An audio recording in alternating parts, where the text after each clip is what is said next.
Hello friends, రేపటి complete episode ఇప్పుడు ఈ వీడియోలో చూడండి. ఇక అనన్య కోపంతో, అమ్మ ఆనంద, నువ్వు బాగానే స్కెచ్ చేశావు.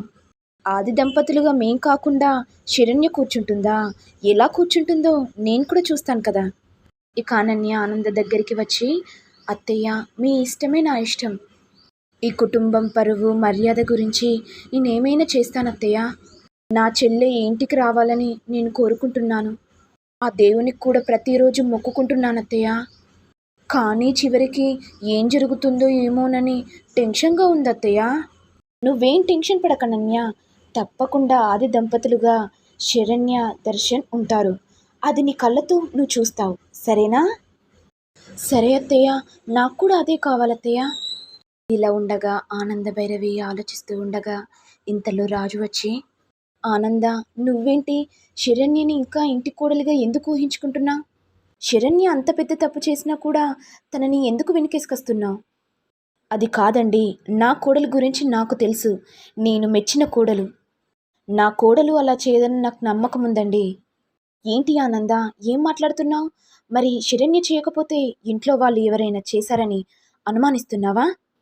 మీరన్నది కూడా నిజమేనండి. మీరన్నట్టుగా ఇంట్లో ఎవరైనా అనుమానంగా కనిపిస్తున్నారు. ఏంటి ఆనంద, ఏం మాట్లాడుతున్నావు? అయినా ఇంట్లో వాళ్ళు అనుమానించే వాళ్ళు ఎవరున్నారు? అది కాదండి, మన కళ్ళతో చూసినవన్నీ నిజమైపోవు కదా. సరే ఆనంద, మరి నీకు నచ్చినట్టుగా చెయ్యి. ఈ శ్రీరామనవమి ఉత్సవాల్లో శరణ్య వస్తుందని నమ్మకంతో ఉన్నావు. మరి ఏం జరుగుతుందో నేను కూడా చూస్తా ఆనంద. మీరెందుకండి టెన్షన్ పడుతున్నారు? అంతా ఈ ఆనంద చూసుకుంటుంది కదా. తప్పకుండా శరణ్య శ్రీరామనవమి ఉత్సవాలకు తప్పకుండా వస్తుందండి. మీరు నా మీద నమ్మకం పెట్టుకోండి. ఇక ఆనంద భైరవి విశ్వనాథంకి ఫోన్ చేసి, అన్నయ్య గారు, మీతో ఒక విషయం మాట్లాడాలి. చెప్పు ఆనంద గారు.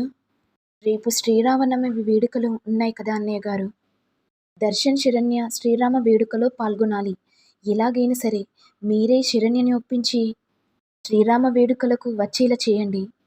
మీరు ఇంతలా చెప్పాలా ఆనంద గారు? నా బిడ్డ ఏ తప్పు చేయలేదని మీరు గట్టిగా నమ్ముతున్నారు. అదే నాకు సంతోషం.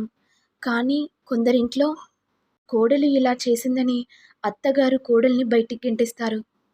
మరి మీరేమో ముందు వెనక ఆలోచించి నా బిడ్డ ఏ తప్పు చేయలేదని మీరు గట్టిగా నమ్ముతున్నారు. విశ్వనాథం గారు, మీరు అలా మాట్లాడకండి. నాకు శరణ్య గురించి తెలుసు. తన ప్రవర్తన ఏంటో, తన మంచి గుణమేంటో. తను చిన్నపిల్ల విశ్వనాథం గారు. ఎవరు ఏది చెప్పినా గుడ్డిగా నమ్మేస్తుంది. అలాంటప్పుడు అత్తగా నేను మంచేదో చెడేదో శరణ్యకు చెప్పాలి కదా. సరే ఆనంద గారు, తప్పకుండా నేను శ్రీరామనవమి వేడుకల్లో శరణ్యను తప్పకుండా తీసుకొని వస్తాను. ఇదంతా విని గీత సంతోషపడుతూ, ఆనంద గారు మన బిడ్డ ఏ తప్పు చేయలేదని గట్టిగా నమ్ముతున్నారు. మన బిడ్డ ఏ జన్మలో ఏ పుణ్యం చేసుకుందో అందుకే మంచి అత్తయ్య దొరికింది. అవునే, నువ్వన్నది కూడా నిజమే. బిడ్డ ఎవరికి ఏ హాని చేయదు. అలాంటిది ఆ ఉత్తరం అలా రాసిందంటే నేను కూడా నమ్మలేకపోతున్నానే. అవునండి, నాకు కూడా అదే డౌట్గా ఉంది. ఎవరో కావాలని రాసి మన బిడ్డ మీద ఇరికించాలని చూస్తున్నారు. వాళ్ళకి తగిన బుద్ధి కలుగుతుందండి. ఇక విశ్వనాథం మాట్లాడుతూ, గీత, శరణ్య దగ్గరికి వెళ్ళి శ్రీరామనవమి వేడుకలు ఉన్నాయి కదా, గుడికి వెళ్దామని చెప్పు. సరేనండి అనుకుంటూ గీత శరణ్య దగ్గరికి వెళ్తుంది.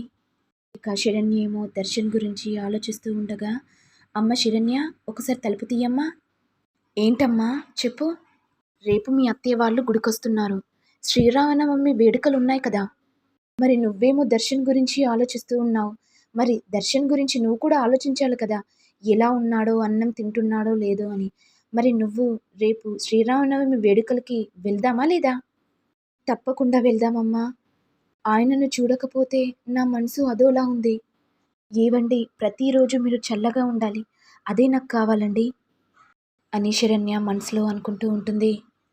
ఇదిలా ఉండగా అనన్య తన రూమ్లోకి వచ్చి, అయినా శరణ్య ఎందుకు గుడికొస్తుంది?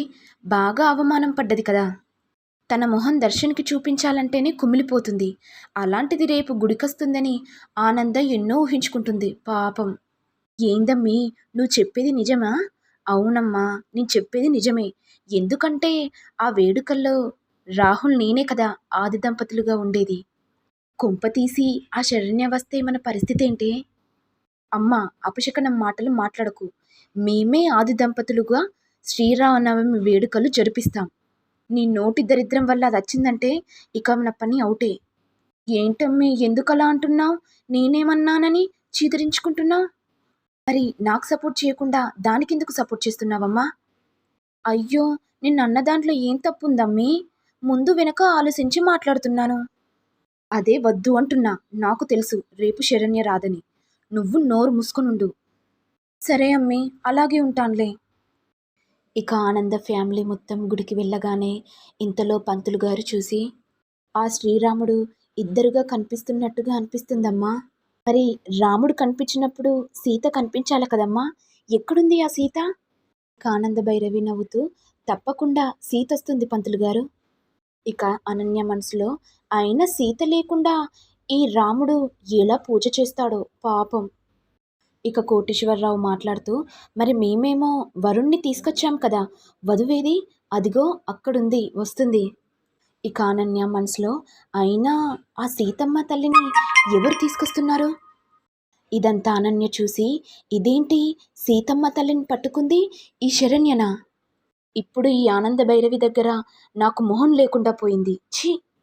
ఇక సీతమ్మ తల్లిని పట్టుకున్నది శరణ్య అని తెలిసి అందరూ చాలా సంతోషపడిపోతారు. కానీ దర్శన్ మాత్రం మనసులో, ఇదేంటి ఈ శరణ్ ఎందుకు వచ్చింది? నువ్వు చెప్పాను కదా నన్నెప్పుడు చూడొద్దని. దీని మొహం చూస్తేనే చిరాకులేస్తుంది అని దర్శన్ మనసులో అనుకుంటూ ఉండగా ఇంతలో ఆనంద భైరవి, నాన్న దర్శన్, నువ్వు రాముణ్ణి పట్టుకున్నప్పుడు శరణ్య సీతమ్మ తల్లిని పట్టుకుంది కదా, మరి మీరిద్దరూ ఆది దంపతుల్లాగా నడవాలి కదా నాని, ఇద్దరు కలిసి నడవండి. ఆ సరే అమ్మా అనుకుంటూ శరణ్య దర్శన్ ఆది దంపతులుగా నడుస్తుంటే ఇక అనన్య చాలా కోపంగా ఉండిపోతుంది. ఇంతలో కాంచన మాట్లాడుతూ, ఏంటమ్మీ ఆది దంపతులుగా మీరే ఉంటారని చెప్పారు కదా, మరి ఇక్కడేంటి ఈ శరణ్య వచ్చింది? నోటి దరిద్రం వల్ల ఇద్దరు వచ్చారు. అదేంటమ్మీ అలా అంటున్నావు? నేనంటేనే వాళ్ళు వచ్చారా చెప్పమ్మీ? ఇక అనన్య కోపంగా ఉండడం చూసి ఇంతలో ఆనంద భైరవి వచ్చి, ఏంటి అనన్య కోపం వస్తుందా? నా కోడలి ప్లేస్లో నువ్వుంటా అంటే నేనెలా ఒప్పుకుంటాను? దెబ్బ మీద దెబ్బ ఎలా కొట్టాను అనన్య? నీకు ఇంకో ట్విస్ట్ ఇవ్వనా అనన్య? ఆది దంపతులుగా ఇప్పుడు వీళ్ళిద్దరూ కూర్చోబోతున్నారు. ఇప్పుడు వాళ్ళిద్దరికీ పూజ జరుగుతుంది. నువ్వు చూసి ఓర్వలేక తలదించుకుంటావు. పాపం అనన్య. అత్తయ్య మురిసిపోకండి. అయినా దర్శన్ శరణ్య పక్కన ఎలా కూర్చుంటాడో నేను కూడా చూస్తాను కదత్తయ్య. అయినా దర్శన్ శరణ్య దగ్గర కూర్చోడు. ఇది నా ఛాలెంజ్. అయ్యో అనన్య, దర్శన్ తప్పకుండా శరణ్య దగ్గర కూర్చుంటాడు. అంత కావాలంటే నువ్వే చూడు. మరి నెక్స్ట్ ఎపిసోడ్లో ఏం జరుగుతుందో చూడాలి. మరి మీకు వీడియో కనుక నచ్చినట్లయితే లైక్ చేయండి, షేర్ చేయండి, సబ్స్క్రైబ్ చేయండి. Thank you all.